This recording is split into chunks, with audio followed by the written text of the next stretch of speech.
अस्सलाम वालेकुम नाज़रीन, सकलान अमन आपसे मुखातिब है। नाज़रीन, दीगर दिनों की तरह आज का दिन भी शहर इक़्तिदार में बड़ा ही अहमियत का हामिल दिन रहा है। आज के दिन सुप्रीम कोर्ट ऑफ पाकिस्तान से भी बड़ी एक अहम खबर है। आज कामरान मुर्तज़ा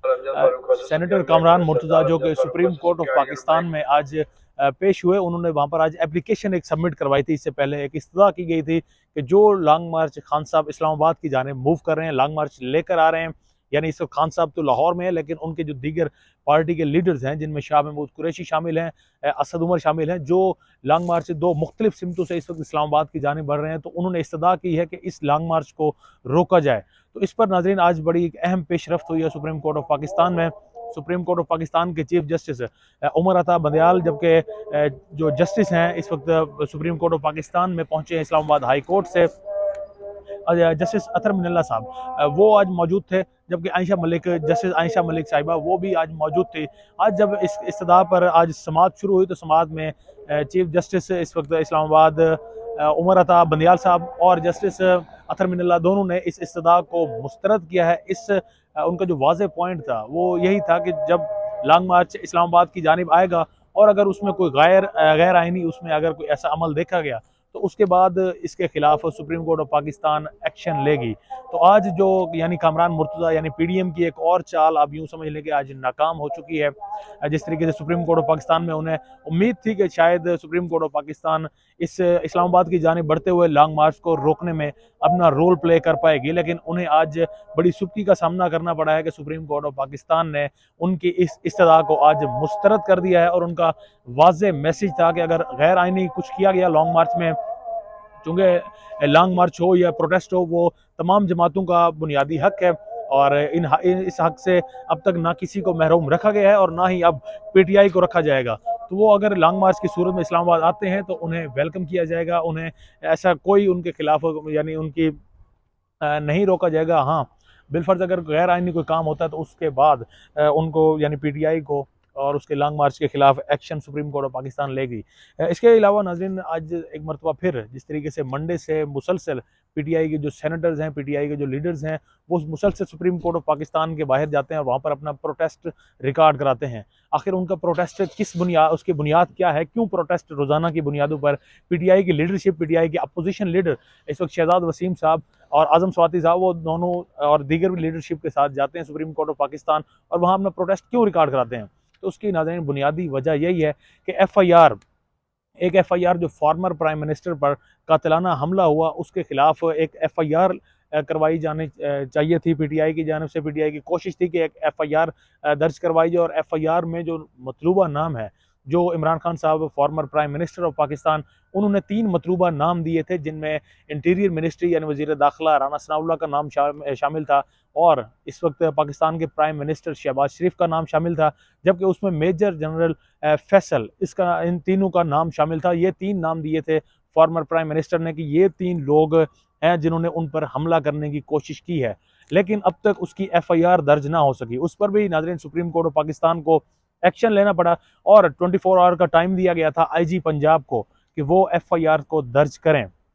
लेकिन हुआ क्या, एफआईआर दर्ज हुई और 24 आवर के दौरान ही दर्ज हुई, लेकिन उसमें जो 3 नाम है वो 3 नामों को उसमें ऐड नहीं किया गया, जबकि आजम स्वाति भी मुसलसल प्रेस कॉन्फ्रेंसेस कर रहे हैं और उसमें इन तीनों नामों को, इसके अलावा एफआईए के नाम को, अयाज साहब के नाम को वो बार बार ऐड कर रहे हैं कि इनके खिलाफ तहकीकात होनी चाहिए, इनके खिलाफ तफ्तीश होनी चाहिए। यही वो लोग हैं जिन्होंने आजम स्वाति को किडनैप किया, यहाँ से उनके घर से जाकर उन्हें गिरफ्तार किया। यही वो लोग हैं जिन्होंने उन्हें तशद्दुद का निशाना बनाया, उनकी फैमिली के सामने उन्हें तशद्दुद का निशाना बनाया, जबकि उन्हें बेलिबास करने में भी ये लोग मुलविस हैं, जिसका नाम आजम स्वाति बार बार ले रहे हैं। तो एफआईआर्स का बेसिक मामला है और आजम स्वाति का मामला है। इसी वजह से रोज़ाना की बुनियादों पर पीटीआई के जो सेनेटर्स हैं वो पार्लियामेंट से मूव करते हैं सुप्रीम कोर्ट ऑफ पाकिस्तान की जानिब और वहाँ पर अपना प्रोटेस्ट रिकॉर्ड कराते हैं रोज़ाना की बुनियादों पर। वहाँ पर मीडिया भी मौजूद होता है, मीडिया के सामने नारेबाजी भी की जाती है और बार बार उनका मुतालबा यही है, जितने भी सेनेटर्स हैं उनका, कि एफआईआर जिस तरीके से जो मतन है यानी मुद्दई को एक पूरा इख्तियार हासिल है, वो एफआईआर दर्ज की जाए। और आजम स्वाति भी चाहते हैं कि उनके साथ भी इंसाफ किया जाए। आज आदम स्वाति जब प्रेस कॉन्फ्रेंस कर रहे थे प्रेस क्लब में, तो उसमें वो वाज़ेह तौर पर आइन की बुक लेकर आए और आइन की बुक मीडिया पर बार बार दिखाकर कह रहे थे कि ये जो लोग हैं ये क्या आइन से बालातर हैं कि इनके खिलाफ कोई कार्रवाई नहीं हो सकती। जिन नामों को वो देना चाहते हैं, जिन नामों के खिलाफ एक्शन लेना चाहते हैं, तो क्यों नहीं उन नामों को एफआईआर का हिस्सा बनाया जाता। आइन पाकिस्तान का आइन तो यही कहता है कि जितने भी लोग हैं, चाहे वो कोई अमीर हो गरीब हो, सभी कानून के अंडर हैं। लेकिन क्या ये लोग कानून से बालातर हैं कि जो आइन को अपनी मर्जी से इस्तेमाल कर रहे हैं और उनके खिलाफ यानी अपने खिलाफ एफआईआर में नाम भी नहीं आने दे रहे। इसके अलावा नाजरीन, फैसल वाडा पीटीआई के लीडर रहे हैं, साबका रहनुमा उन्हें कहा जा सकता है, क्योंकि पीटीआई ने अब उन्हें पार्टी से निकाल दिया है। जिस तरीके से उन्होंने एक प्रेस टॉक की थी और उस प्रेस टॉक में उन्होंने वाज़े तौर पर जिक्र किया था कि जो लॉन्ग मार्च खान साहब लेकर आना चाह रहे हैं, वो लॉन्ग मार्च खान साहब को उससे रुकना चाहिए, वो लॉन्ग मार्च खूनी मार्च हो सकता है। इसकी उन्होंने पहले भी खबर की थी और उनका यह भी कहना था कि पीटीआई के अंदर ही कुछ सांप और कीड़े, जिस तरीके से वो नाम ले रहे थे, कि वो लोग मौजूद हैं जो पीटीआई को अंदर से खोखला करने में मसरूफ हैं। जबकि आज उन्होंने शहजाद अकबर के बारे में भी बात की, जो पीटीआई के इस वक्त रहनुमा पाकिस्तान छोड़कर जा चुके हैं, बैरून मुल्क फरार हो चुके हैं। उसके मुतालिक भी उनका कहना था कि वो प्राइम मिनिस्टर उस वक्त प्राइम मिनिस्टर यानी इमरान खान साहब को बार बार ये कहते रहे कि शहजाद अकबर उनकी पार्टी से मुंसलिक, उनकी पार्टी को जब भी कोई मुश्किल वक्त आएगा तो वो पार्टी को छोड़कर बैरून मुल्क फरार हो जाएगा। वो बार बार इस चीज़ की इत्तला देते रहे उस वक्त प्राइम मिनिस्टर इमरान खान को, लेकिन उनका कहना था कि इमरान खान साहब ने उनकी इस बात पर तवज्जो नहीं दी। इसी वजह से आज आपने देखा कि शहजाद अकबर भी मुल्क छोड़कर फरार हो चुके हैं। जबकि पीडीएम के एक सहाफ़ी ने सवाल किया उनसे कि क्या अब आप पीडीएम की किसी पार्टी को ज्वाइन करने वाले हैं, क्योंकि इस वक्त पीटीआई की लीडरशिप ने आपको अपनी पार्टी से निकाल दिया। तो इस पर उनका वाज़ेह स्टांस था, वाज़ेह मौक़िफ़ था, उनका यही कहना था कि वो कभी भी पीडीएम का हिस्सा नहीं बनेंगे। उनके अब भी लीडर इमरान खान है। इमरान खान साहब ने उनके साथ जो किया, शायद हो सकता है 8 से 10 साल के बाद या कुछ अरसे के बाद इमरान खान साहब को मालूम पड़े कि जो मेरी बातें थी वो हक और सच की बातें थी, मैं हक और सच की बात करता था, और जो काली भेड़ें हैं पीटीआई में, मैं सिर्फ उनकी निशानदेही करता था, उसी की पादाश में मुझे पार्टी से निकाला गया। तो हो सकता है शायद खान साहब को अब नहीं तो कुछ अरसे के बाद उन्हें इस चीज़ का अंदाज़ा हो जाएगा। लेकिन वो उनका कहना था कि इस वक्त अगर मकबूलियत की बात करें तो उसमें पीडीएम का कोई मुकाबला नहीं है इमरान खान साहब से, क्योंकि इमरान खान इस वक्त मकबूल पर्सनैलिटी हैं। अगर बिलफर्ज इलेक्शन होता है तो इलेक्शन में भी खान साहब बआसानी इन जमातों को शिकस्त दे पाएंगे। और एक मरतबा फिर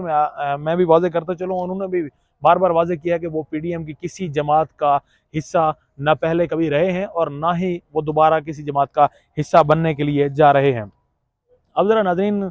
घड़ी के स्कैंडल इस वक्त आपको मालूम है कि घड़ी का एक स्कैंडल इस वक्त पाकिस्तान में हाईलाइटेड है। शाहज़ेब खानज़ादा ने एक उमर फारूक नामी शख्स को, जो कि दुबई का बिजनेसमैन है, उसका बाकायदा उन्हें अपने प्रोग्राम में बुलाया, जिसमें उन्होंने एतराफ़ किया कि जो घड़ी शहज़ादा सुलेमान की जानिब से पाकिस्तान के उस वक्त प्राइम मिनिस्टर इमरान खान को गिफ्ट की गई थी, वो इमरान खान ने उसे उसको फरागोगी के ज़रिए से उसे सेल किया और वो थे ख़रीदार। यानी उमर फारूक क्लेम करते हैं कि उन्होंने उस घड़ी को ख़रीदा। जबकि जिस घड़ी की तस्वीर नाज़रीन उन्होंने अपने उस प्रोग्राम में दिखाई, आजकल पाकिस्तान में इस वक्त ट्विटर पर ख़ुसूसन और सोशल मीडिया पर टॉप ट्रेंडिंग में यही है कि वो घड़ी असल में वो वाली वॉच है ही नहीं जो शहज़ादा सुलेमान की जानिब से गिफ्ट की गई थी, बल्कि ये तो एक कंपनी है दुबई की। उस दुबई की कंपनी ने इस घड़ी को बनाया और उन्होंने वहाँ से तकरीबन काफ़ी अरसा हो चुका है, सेल आउट हो चुकी है। नाज़रीन, इसमें एक बड़ी जो दिलचस्प बात है वो ये है कि पाकिस्तान के सीनियर सहाफ़ियों में जिनका शुमार होता है, जिनमें तलत हुसैन शामिल हैं, जिनमें दीगर भी हमारे सहाफ़ी साहिबान शामिल हैं, ख़ुसूसन जावेद चौधरी का मैं ज़िक्र करूँगा क्योंकि वो कॉलम्स अपने बड़े ज़बरदस्त, उनके पास राइटिंग की स्किल्स हैं और कॉलम लिखते हैं। तो वो अपने कॉलम्स में ये एतराफ़ कर चुके हैं कि ये बात सामने ला चुके हैं, बता चुके हैं कि इमरान खान साहब ने वो शहज़ादा सुलेमान की जो घड़ी उन्हें गिफ्ट हुई थी वो उन्होंने इस्लामाबाद में सेल की। ये बात ना सिर्फ जावेद चौधरी ने की, बल्कि ये बात तलत हुसैन ने भी अपने जो प्रोग्राम्स हैं और अपने ट्वीट्स में इस बात का जिक्र किया। लेकिन अब शाहज़ेब खानज़ादा के प्रोग्राम में जो इंकशाफात हुए उनके मुताबिक तो उमर फारूक नामी शख्स, जो कि दुबई का बिजनेसमैन है, तो यानी फरागोगी ने या इमरान खान ने दुबई में उस शख्स को जो वॉच है, जो घड़ी है, जिसका मामला जो तोशा खाना स्कैंडल इस वक्त मंजर आम पर है, वो उस शख्स को सेल की। तो इस खबर के आने के बाद जो बड़ी अहम और दिलचस्प बात है वो ये है कि तलत हुसैन ने अपने ट्वीट को डिलीट कर दिया है, अपने उस ट्वीट को जिसमें उनका जिक्र था कि इमरान खान ने अपनी वॉच को इस्लामाबाद में सेल किया है। तो इसका मतलब कि शायद तलत हुसैन के पास सोर्सेज कमज़ोर थे, सोर्सेज उन्हें सही तौर पर खबर प्रोवाइड नहीं कर सके, हकीकत का तदारुक नहीं करवा सके, या इसका दूसरा मतलब ये है कि जिस तरीके से एक पॉलिसी बनाई गई है और जिस तरह से उसे अब ट्रेंडिंग में लाया गया है ट्विटर पर खसूसन, तो उस ट्रेंडिंग को देखते हुए, उस पॉलिसी को देखते हुए शायद ये उनके मफाद के खिलाफ हो, इस वजह से उन्हें अपना ट्वीट डिलीट करना पड़ा। बहरहाल ये एक सवाल है इस वक्त तलत हुसैन और जावेद चौधरी दोनों की सहाफ़त पर। दीगर सहाफ़ियों का भी, जिस तरह से इमरान खान साहब ने एक बगल बच्चे का नाम दिया है, वो दीगर सहाफ़ी भी उनमें शामिल हैं। तो एक बेसिकली एक बयानिया होता है, जिस बयानिया को बाद में ट्विटर के ज़रिए और दीगर प्लेटफॉर्म जो सोशल मीडिया के हैं उनके ज़रिए से उसे प्रमोट किया जाता है। उसकी वाज़ेह मिसाल इस वक्त मैंने आपको बताई है कि तलत हुसैन को अपना ट्वीट डिलीट करना पड़ गया, और सिर्फ तलत हुसैन नहीं बल्कि गरीदा फ़ारूकी और दीगर भी कई सहाफ़ियों के हमने देखे हैं कि पहले वो ट्वीट्स किए जाते हैं और बाद में उन्हें डिलीट करना पड़ जाता है। बहरहाल अब तक के लिए इतना ही। अपने मेज़बान सकलैन हमाना को इजाज़त दीजिएगा। अल्लाह निगहबान।